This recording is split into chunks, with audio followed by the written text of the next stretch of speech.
चौथा, 9, अयान का सरप्राइज और खतरा। आयुधिक को अपने ऊपर गणताने देख वॉटसन की सिट्टी पिट्टी गुम हो गई। वो मिमियाते हुए आयुधिक से बोला, मैं शेखावत देखिए, मैंने आपको धोखा नहीं दिया। मुझे तो मेरे बॉस ने जो ऑर्डर दिया था बस वहीं फॉलो कर रहा था। मुझे कुछ नहीं पता। प्लीज मुझे मत मारो।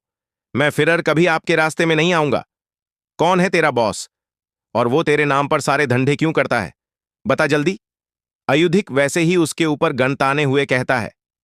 अयान आयुधिक से बात करने के बाद वहीं स्कूल के बाहर ही गाड़ी की टेक लगाकर खड़े होकर स्कूल खत्म होने का वेट करने लगता है। वॉटसन, मुझे नहीं पता कि बॉस कौन है। मैंने उसे कभी नहीं देखा। उनका बस फोन आता है। आयुधिक, तुझे लगता है मैं तेरी बातों पर यकीन कर लूंगा? बेवकूफ लगता हूं तुझे। वॉटसन, मेरी बात का यकीन करो, मैं सच में नहीं जानता वो कौन है। आयुधिक गन को नीचे रखते हुए, ठीक है मैं मान लेता हूं तू नहीं जानता वो कौन है। तो फिर एक बात बता, तू बिना जाने किसी के लिए काम करे, वो भी इतना खतरनाक जिसमें हर पल हर कदम पर मौत है, ऐसा काम तू बिना किसी कारण तो नहीं करेगा। इसलिए चुपचाप सच बता, ये तेरा आखिरी मौका है। इसके बाद मैं नहीं, मेरी बंदूक बोलेगी, समझा? इस समय अयुधिक की आंखों में दुनिया जहां का गुस्सा नजर आ रहा था, जो उसे देख वॉटसन की हालत खराब हो गई थी। वॉटसन अपने सारी हिम्मत जुटाकर बोला, मुझे सच मैं नहीं पता वो कौन है। वो सिर्फ मुझसे फोन पर ही बात करता है। मुझे सच में नहीं पता। प्लीज मुझे छोड़ दो। आयुधिक कुछ सोचकर, ठीक है मैं तुझे छोड़ रहा हूं, पर यह मत समझना कि तू आयुधिक की नजरों से बच जाएगा। ये बोलकर वो जाने के लिए उठता है। तभी वॉटसन कहता है, मी शेखावत थैंक यू। वो कंसाइनमेंट इतना कहने के बाद वो चुप हो जाता है। इसके आगे बोलने की उसकी हिम्मत नहीं हुई।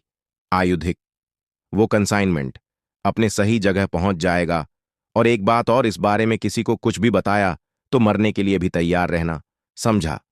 और चला जाता है। वॉटसन उसे जाते हुए देखता रहता है। होटल से निकलकर आयुधिक युद्धान को फोन कर कहता है, हमारा शक सही था, इन सब के पीछे कोई और है। युद्धान, ठीक है, पर अब आगे क्या? आयुधिक, रजत को बोल, इसके बारे में पता है। जिस तरह से ये बोल रहा था बात कुछ हजम नहीं हुई। युद्धान, मतलब? आयुधिक, मतलब कोई तो है जो इससे सारे काम इसकी मर्जी के खिलाफ करवा रहा है। तू बस रजत से बोल इस पर नजर रखने और पता करने इसके बारे में, समझा? अयान बस स्कूल खत्म होने का इंतजार कर रहा था और मन ही मन खुश हो रहा था कि तभी उसे सामने से आती मनु दिखाई दी, जो उसे देख आड़े तिरछे मुंह बना रही थी। जिसे देख अयान को हंसी आ रही थी, पर उसने अपनी हंसी कंट्रोल कर ली और गाड़ी के बोनट से उतरकर सीधा खड़ा हो गया। मनु उसे इग्नोर कर गाड़ी में बैठ गई। उसके बैठने के बाद अयान भी ड्राइविंग सीट पर बैठ गया और ड्राइव करने लगा। मनु कुछ नहीं बोल रही थी और न ही अयान को देख रही थी। वो बस बाहर रास्तों को दोख रही थी कि तभी वो चौंक कर अयान की तर्क देखने लगती है। अयान उसकी तरफ देखता है और हल्का सा मुस्कुरा देता है। मनु उस समय आए बदलाव को देखकर हैरान थी। वो कभी अयान को देखती तो कभी बाहर रास्तों को, क्योंकि ये रास्ते उसे घर की तरफ नहीं कहीं और ही ले जा रहे थे। जब मनु से रहा नहीं गया तो वो पूछ बैठी, अयान, हम कहाँ जा रहे हैं? ये रास्ते तो घर की तरफ नहीं जाते। अयान, जानता हूं। मनु, फिर कहाँ जा रहे हैं? अयान, तुम्हारी शिकायतें दूर करने। मनु, मतलब? फिर जैसे ही उसे समझ आता है वो एकदम से चीख कर बोलती है, सच में? और तुरंत उसके गले लग जाती है। अयान उसके अचानक गले लगने से हड़बड़ा जाता है और उसी हड़बड़ाहट में वो गाड़ी में एकदम से ब्रेक लगा गाड़ी रोक देता है। मनु के गले लगने से वो बेचैन होने लगता है। उसकी धड़कनें किसी सुपरफास्ट एक्सप्रेस की तरह बढ़ने लगती है। उसका शरीर पूरी तरह जम गया था। उसे समझ नहीं आता वो क्या करे। मनु की नजदीकी उसे अच्छी लग रही थी। छवि मनु अचानक से उसके गले से हटकर उसके सीने पर अपना सर रख देती है।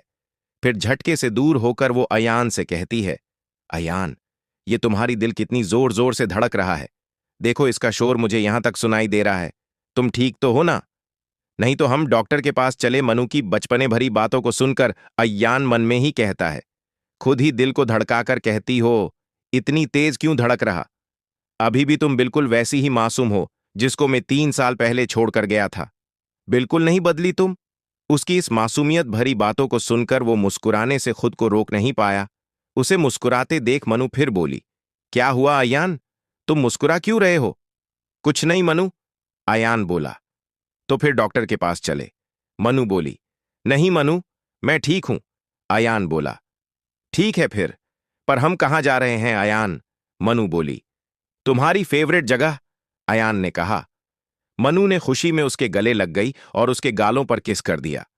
मनु के किस करते ही अयान के हाथ स्टेयरिंग पर कस गए, पर चेहरे पर कोई भाव नहीं आने दिया और गाड़ी को पोवाई झील की तरफ मोड़ दिया। करीब 1 घंटे के बाद अयान और मनु पोवाई झील पहुंचे। वहां का नजारा देखते ही बनता था। दोपहर होने के कारण सूर्य की किरण के कारण झील का पानी सुनहरा और चमकदार दिखाई दे रहा था। ये नजारा देखते ही मनु दौड़कर झील के पास आई और चहकने लगी। अयान, मुझे सच में नहीं पता था कि आपको अब भी याद है ये जगह। अयान, मन में, तुमसे जुद्दी हर बात की बेहद खास जगह है मेरे दिल में। फिर मनु से, हाँ, कैसे भूल सकता हूं इसे। हम 3 साल पहले तक साथ ही आया करते थे। तुम्हें अच्छा नहीं लगा यहां वापस आकर? मनु, नहीं, हम तो आज बहुत बहुत खुश हैं, आपको बता नहीं सकते। फिर उदास हो जाती है। मनु को उदास देख अयान मनु से पूछता है, क्या हुआ मनु, तुम उदास क्यों हो गई?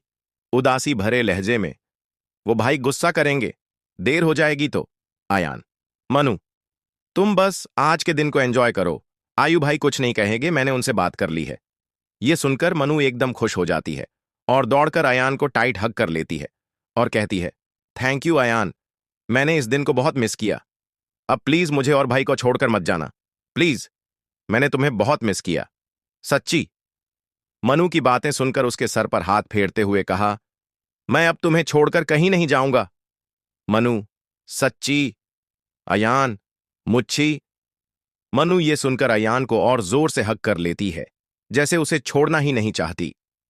सबसे बेखबर अयान और मनु पोवाई झील की सुंदरता में खो गए। उन्हें यह भी एहसास नहीं हुआ कि कोई इन दोनों पर कब से नजर रखे हुए था। उस शख्स ने किसी को फोन लगाकर कहा, बॉस, वो दोनों मेरे सामने ही हैं। दूसरी तरफ से उस शख्स ने कहा, उस लड़के को खत्म कर दो और लड़की को मेरे पास लेकर आओ। जिसने नजर रखे हुए था उसने ओके बॉस कहकर फोन काट दिया। गन निकालकर अयान की तरफ पानेट कर दी। वो आदमी ट्रिगर दबाता इससे पहले ही किसी ने उसका मुंह दबाकर बेहोश कर दिया। चैप्टर 10, मस्ती और मिस्टीरियस। जैगुआर, वो शख्स जिसने अभी उस दूसरे आदमी को बेहोश किया है, उसके कंधे पर किसी ने हाथ रखकर कहा, शान। वो शख्स पीछे पलटकर देखता है। प्रिशा, कहता है, ये दोनों वही हैं जिनसे अर्जुन जंगल में बने तहखाने में मिला था। प्रिशा, शान, अर्जुन का शक बिल्कुल सही था। वो लोग कुछ और बड़ा और खतरनाक करे, हमें अर्जुन को बता पड़ेगा। शान, हां प्रिशा, सही, अर्जुन को सब कुछ बताता हूं। शान अर्जुन को फोन करके सब कुछ बताता है तो अर्जुन गुस्से में कहता है, शान, उस आदमी को हमारे सीक्रेट जगह पर लेकर प्रिशा के साथ जल्दी पहुंचो, वहां खतरा हो सकता है। शान, पर अर्जुन, मनु और अयान यहां है।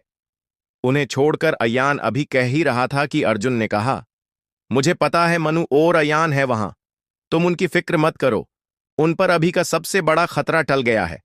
बस अभी तुम लोग वहां से निकलो। और हां, मैंने जो काम कहा था वो कर दिया ना? आयुधिक को इस बारे में कुछ पता नहीं चलना चाहिए, नहीं ये हमारे लिए अच्छा नहीं होगा। ठीक है, कहकर शान फोन रख देता है और उस आदमी को लेकर वहां से चला जाता है। वहीं अयान और मनु सबसे बेखबर पोवाई झील की सुंदरता को देखने में लगे थे। मनु बहुत साल के बाद यहां आकर बहुत खुश थी और अयान उसे इस तरह खुश होता देख खुश हो रहा था कि तभी मनु अयान को खींचकर झील के पास ले आई और कहने लगी, अयान, चलो ना वोटिंग का मजा लेते हैं, कितना टाइम हो गया हमें यहां आकर वोटिंग किए हुए। अयान मनु को मना करते हुए कक्ष हता है। मनु, हमें अभी चलना चाहिए, देखो कितना वक्त हो गया, वोटिंग हम बाद में आकर भी कर सकते हैं। प्लीज, वोटिंग करने के बाद। पपी फेस बनाकर मनु कहती है तो अयान कहता है, मनु, मैंने सिर्फ तुम्हारी नाराजगी दूर करने के लिए तुम्हें यहां लेकर आया हूं, पर अब यह ज्यादा हो रहा है। स्विंगल मनु गुस्सा होकर वहीं से दूसरी तरफ चली जाती हैं। ये देख अयान सर झटका कर खुद से करता है, ये नहीं सुधार सकती, इसे अच्छी तरह पता है कि इसकी नरजगाई देखी नहीं जाती मुझसे। फिर वो मनु के पीछे जाकर कहता है, मनु देखो, बात को समझो, काफी देर हो गई है। मनु कुछ नहीं कहती है, बल्कि मुंह फुलाकर दूसरी तरफ घूक जाती है। तक्ष अयान कोई रास्ता पाकर कहता है, अच्छा ठीक है, पर ज्यादा देर नहीं। ये सुनकर मनु खुशी से चहक उठती है। दोनों वोटिंग करने झील के पास आते हैं। झील का पानी एकदम साफ होता है, एकदम पारदर्शी। पानी के नीचे का सारा नजारा बहुत सुंदर होता है। कमनू अयान से उसका फोन मांगती है। अयान उसे फोन दे देता है, पर उसके फोन में पासवर्ड के कारण फोन ओपन नहीं होता। मनु अयान से पासवर्ड पूछती है तो अयान कहता है, अन्विता।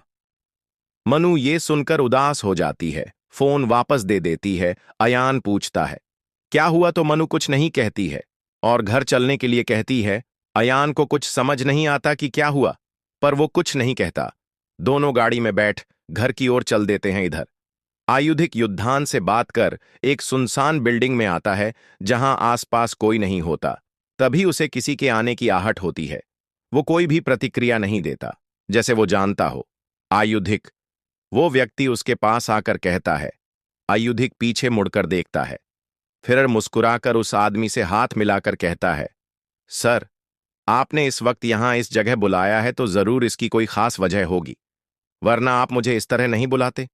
हाँ आयुधिक, मुझे कुछ बहुत जरूरी इंफॉर्मेशन देनी थी, इसलिए तुम्हें यहां बुलाना पड़ा, वरना कभी इस तरह नहीं बुलाता। सर, यदि कोई इंफॉर्मेशन थी तो आप मुझे फोन पर भी बता सकते थे। आयुधिक, शायद मेरा मोबाइल टेप हो रहा है, इसलिए मैं तुम्हें अकेले में इंफॉर्मेशन देना चाहता था। ओके सर, तो क्या इंफॉर्मेशन है? आयुधिक ने कहा। तो वो आदमी उसको कुछ कहता है, जिसे सुन आयुधिक मुस्कुराते हुए कहता है, काम हो जाएगा सर, यू डोंट वरी। दोनों फिर एक बार हाथ मिलाते हैं और उस जगह से चले जाते हैं। वहीं दूसरी तरफ मायरा और तान्या का इंटरव्यू बहुत अच्छा होता है। युद्धान को उन दोनों की स्किल्स बहुत अच्छी लगती है, तो दोनों को ही अपॉइंट कर लेता है। दोनों बाहर निकलकर खुशी में चीख कर एक दूसरे को हक कर लेता है, तो सभी लोग उन्हें घूर कर देखने लगते हैं, तो वो दोनों शांत हो जाती है। तभी वहां मी शर्मा आकर कहते हैं, मायरा एंड तान्या, आप दोनों कल सुबह 9 बजे आ जाएं। बाकी की डिटेल्स आपको कल मिल जाएगी, पर याद रहे टाइम पर आ जाएं। सर को टाइम से आने वाले लोग ही पसंद हैं। ओके कहकर दोनों निकल जाते हैं। बाहर आकर तान्या मायरा से कहती है, तो मायरा मेरी जान, अब तो पार्टी बनती है, चल चलकर सेलिब्रेट करते हैं। तो मायरा कहती है, कुछ तो शर्म कर तनु, अभी थोड़ी देर पहले ही तूने लंच किया है, अब फिर से तू खाने के बारे में कह रही है। सच में तनु, तू ना बहुत बड़ी भूखड़ है, जब देखो तब तब खाना। तनु मासूम सा फेस बनाकर कहती है, मायरा मैं क्या करूं, जब मुझे ज्यादा खुशी होती है या दुख होता है तो मुझे भूख लगने लगती है। वो इस तरह से बोली कि मायरा को उसकी बात सुन हंसी आ गई। वो हंसते हुए बोली, सच में तनु, तू ना एकदम एंटीक पीस है, मतलब दुनिया में सिर्फ तुझे ही भगवान ने ऐसा बनाया है। फिर दोनों रेस्टोरेंट में जाकर लंच करती है और आश्रम के लिए पैक करवा लेती है। उस बिल्डिंग से बाहर आने पर आयुधिक किसी को फोन करता है और कुछ कहता है, तो दूसरी तरफ से डन बोलने के साथ फोन कट जाता है। वहीं एक सुनसान फैक्ट्री से अचानक ही ब्लास्ट हो जाता है और ब्लास्ट होने के साथ ही एक ब्लैक मर्सिडीज उस फैक्ट्री की तरफ एक गोल्डन ग्लोव्स फेंककर चला जाता है। वहीं एक साया जोर से चीखता है, जैगुआर। कौन है ये जैगुआर? मुझे किसी भी कीमत पर वो जैगुआर चाहिए, नहीं तो मैं तबाही मचा दूंगा। मुझसे दुश्मनी बहुत महंगी होगी, तुम्हारे लिए जैगुआर। अयान मनु को लेकर घर आता है, तो मनु बिना कुछ बोले गाड़ी से उतरकर घर चली जाती है।